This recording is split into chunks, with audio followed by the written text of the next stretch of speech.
Olá, estamos começando mais um Contraponto Cultura e no programa de hoje vamos falar de um escritor esloveno que tem sido muito lido no Brasil e traz debates muito interessantes. É o Slavoj Žižek, que vai ser comentado aqui pelo Zé Luiz.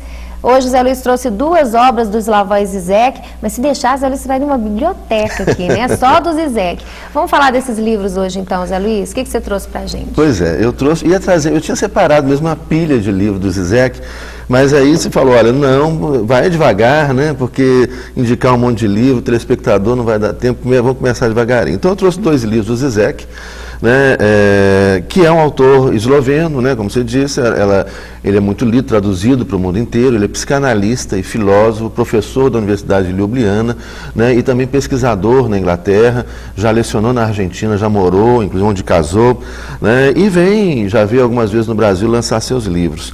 Né. O primeiro livro, esse livro foi publicado na Argentina, se chama 6 Reflexões Marginais sobre a Violência. Está aqui, do Slavoj Žižek. Aqui ele traz uma reflexão, que eu vou colocar, obviamente, de forma muito objetiva, né? Não vou contar o livro todo, senão vocês desistem de ler e vale a pena ler. Aqui ele trabalha a questão da violência, né? Então, traz 6 reflexões, mas no início ele começa, então, primeiro a diferenciar o que é uma violência subjetiva, o que é a violência objetiva e o que é uma violência simbólica. E ele fala o seguinte, não adianta nada, né, a gente não vai resolver os problemas da violência subjetiva sem resolver os problemas da violência objetiva e simbólica. O que quer dizer isso? Sinteticamente, né, violência subjetiva significa o ato violento, né, é aquela quebra de uma normalidade aparentemente não violenta. Então, quando a gente está aqui no nosso programa, conversando numa boa, né, e de repente entra ali um assaltante, né, mãos ao alto, e aí quebrou a normalidade pacífica. Né? Então, essa quebra de uma normalidade, essa normalidade seria, qual que seria a normalidade? Não violência. E vem um ato violento que quebra essa normalidade não violência. Bom, o que geralmente a gente discute no dia a dia, nos jornais, o que a polícia combate? Combate é essa violência subjetiva, esses atos violentos, essa quebra de uma normalidade que deve ser não violenta. O Žižek vai falar, olha, não adianta nada a gente ficar só combatendo essa violência subjetiva, esses atos violentos, né, impedir que um furto aconteça ali, que uma agressão ali, um homicídio, etc., se a gente não combater a violência objetiva. É a mesma coisa ficar enxugando gelo. Você sabe que eu tinha uma ideia contrária sobre isso? Eu tinha uma percepção, uma visão de que a violência objetiva é aquela que ocorre com uma ruptura dessas, por exemplo. Né? E que a violência subjetiva fosse aquela violência que é internalizada, que ela é sofrida em razão daquilo que marca a personalidade.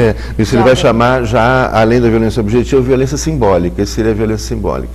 Essa violência subjetiva, o que é? É quando a pessoa, num ato, né, de vontade, ou que comete uma violência. Né? E o que vai chamar de violência objetiva, então? Né? É a estrutura social e econômica. Ou seja, existe uma estrutura social e econômica de opressão desigual, né, que gera permanentemente violenta.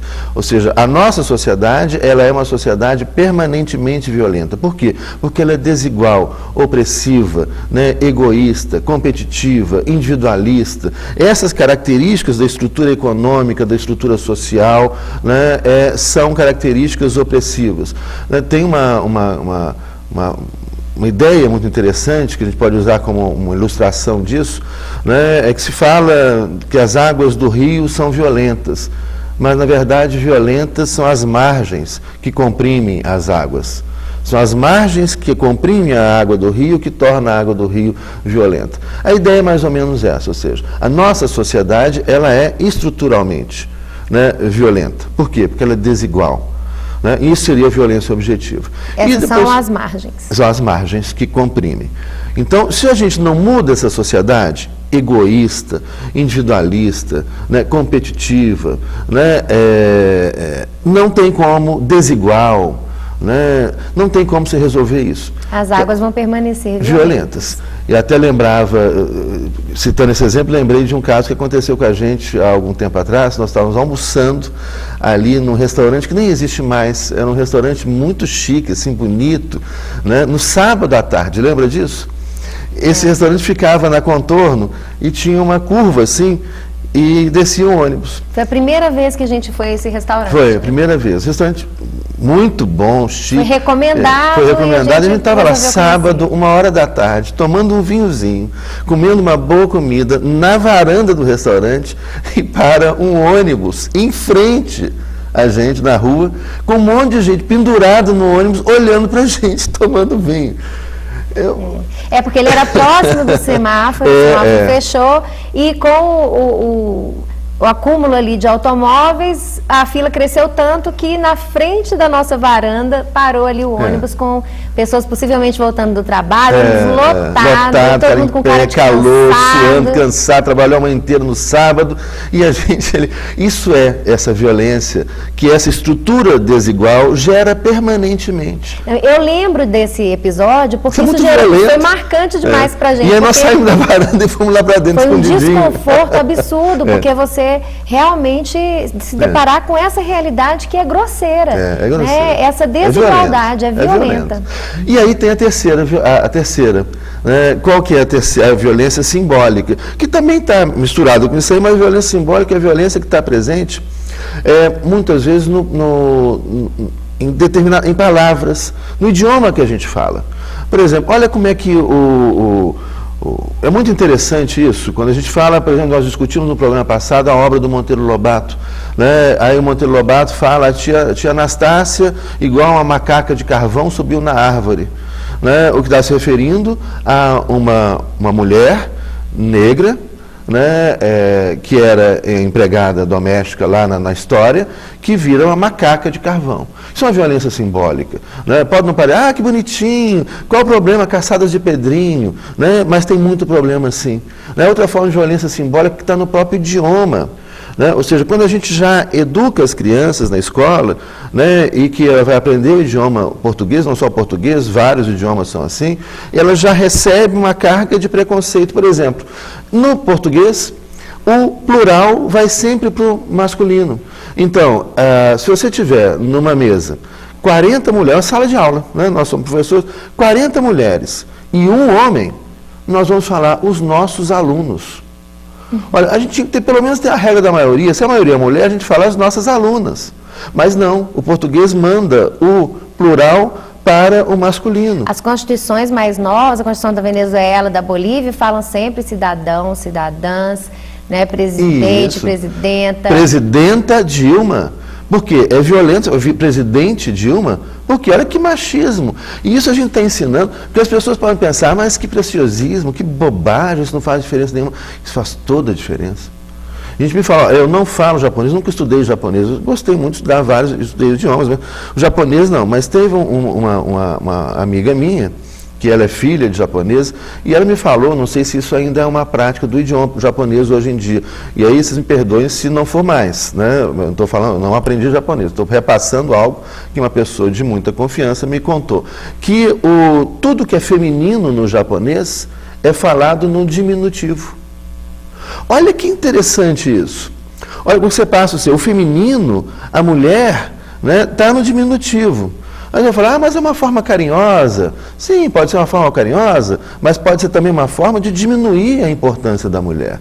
De tornar a mulher secundária, como é no português, o plural sempre sendo masculino. Isso a gente está ensinando a criança lá a desconsiderar a mulher. Isso pode virar mais adiante uma desconsideração contra a mulher, um maltrato contra a mulher. Né? Eu vou até pedir a colaboração do nosso telespectador, que se alguém tiver essa informação atualizada, envia para o blog do professor Zé Luiz, que vai aparecer o endereço aí embaixo. Bruno, você coloca o endereço aqui para a gente, que é www.joseluisquadrosdemagalhães.blogspot.com. E no blog a gente vai manter sempre a atualização dos programas do Contraponto Notícias e do Contraponto Cultura, que é esse programa aqui que a gente está... E podemos dialogar no Facebook. estou todo dia no Facebook, então, professor, você falou isso no programa, não é bem assim, não sei o quê, põe lá no Facebook, você vai ter resposta no mesmo dia. O Facebook também, é só colocar lá no Procura José Luiz Quadros Magalhães, chega lá, pede para ser meu amigo, vou recebê-lo com um amigo, com o maior prazer, para a gente discutindo, dar continuidade a essas discussões aqui do nosso programa. Bom, como esse bloco está quase acabando, a gente tem que falar aqui do outro título do Slavoj Zizek. Bom, ficou claro aí o negócio da violência, eu acho isso muito interessante. Nós temos que, para combater a violência, a gente tem que combater as 3 esferas. Não adianta só a violência subjetiva. Se a gente mantém uma estrutura social desigual, né, e se a gente mantém um simbólico, um poder simbólico desigual. A gente precisa refletir isso tudo, isso é muito importante. E principalmente, já que refletir isso com os nossos filhos. As novas gerações não podem herdar os preconceitos que nós herdamos e lutamos, né, contra eles diariamente. Né? Uhum. Só esclarecer aqui para o telespectador que o Contraponto Cultura traz toda semana uma recomendação de livro e a recomendação de um filme. Nesse primeiro bloco nós falamos sobre o livro e no segundo bloco nós vamos falar sobre cinema. Então agora vamos passar para o segundo bloco, o segundo livro do Slavoj Zizek. O segundo livro. Esse livro aqui é facílimo de encontrar aqui no Brasil. O primeiro vocês encontram via internet, é uma publicação argentina, né, Slavoj Zizek, sobre a violência, 6 reflexões marginais. Esse segundo é da editora Boitempo, editora que eu recomendo, né, e recomendo aqui procurar o nosso amigo Cebola, que é representante da editora Boitempo. No próximo, depois vou divulgar aqui o contato do Cebola. A editora Boitempo hoje, na minha opinião, é uma das melhores, se não a melhor editora brasileira. Não estou recebendo nada para essas propagandas, porque eu gosto mesmo, leio todos os livros dela. Editora séria, né, e aqui ela tem publicado muita coisa do Slavoj Zizek. E aqui está, na coleção da editora Boitempo, de São Paulo, a coleção Estado de Sítio, Bem-vindo ao Deserto do Real. Esse livro, o Zizek é um autor muito denso, né? Mas esses 2 livros que eu estou recomendando são livros de leitura inicial do Zizek. Então é uma leitura gostosa. Não, o telespectador fala, uma coisa chata, ficar lendo um filósofo, psicanalista, pesado, né? Os psicanalistas são complexos. Não, aqui é uma leitura mesmo que ele escreve para o grande público, trazendo grandes debates políticos. E esse livro, Bem-vindo ao Deserto Real, ele faz vários debates, comenta filmes, comenta atualidades e traz uma ideia fundamental no pensamento do Slavoj Zizek, que é a ideia de ideologia. Ideologia enquanto encobrimento da realidade proposital, ideologia enquanto distorção proposital da realidade. Nesse livro, então, ele introduz esse conceito, ou seja, como que o poder, a gente pode ter 2 grandes sentidos da palavra ideologia. Um sentido positivo, ideologia, enquanto um sistema de ideias, né? Ideologia político-partidária, um sistema de ideias políticas, sociais e econômicas que visam transformar a realidade. Né? Então, um sentido positivo. E tem um sentido negativo, que foi utilizado pela primeira vez na história por Napoleão Bonaparte e depois por vários outros autores densos e importantes, e principalmente por Karl Marx. Depois de Marx, outros autores retomam também a ideia, esse sentido de ideologia enquanto encobrimento, ideologia enquanto distorção proposital da realidade. E ele então vai trazer esse tema. Não dá aqui para a gente aprofundar nesse tema, a gente podia até marcar um programa só para discutir ideologia, mas aí precisar meia hora falando, o telespectador não vai ter paciência. Mas leia o livro é muito gostoso, fácil leitura, fácil entendimento, e a gente pode continuar a nossa discussão no blog, inclusive no meu blog, tem 2 textos lá na minha coluna do professor Zé Luiz, tem a coluna do professor Virgílio Matos também, onde traz 2 textos sobre ideologia também de uma forma muito clara, citando o Zizek. Bom, então a gente fica aqui nessa primeira parte do programa do Contraponto Cultura com a recomendação desse autor. Hoje, na verdade, não é a recomendação de um título, né, mas a recomendação de um autor que tem trazido debates muito interessantes. Eu vou trazer os outros livros dele também, mas antes, inclusive, de trazer os outros livros do Zizek, aí fica a recomendação desses 2 livros, né, eu quero trazer um autor aqui no nosso programa, que é o nosso querido amigo, brilhante, poeta, escritor, criminólogo, penalista, professor, sensacional, inteligentíssimo, que é o nosso querido amigo Virgílio Matos. Quero fazer um programa com o professor Virgílio Matos para discutir os livros e a obra do professor Virgílio Matos. Vamos trazer o professor Virgílio aqui, com certeza, e no próximo bloco a gente fala sobre cinema. Fique com a gente.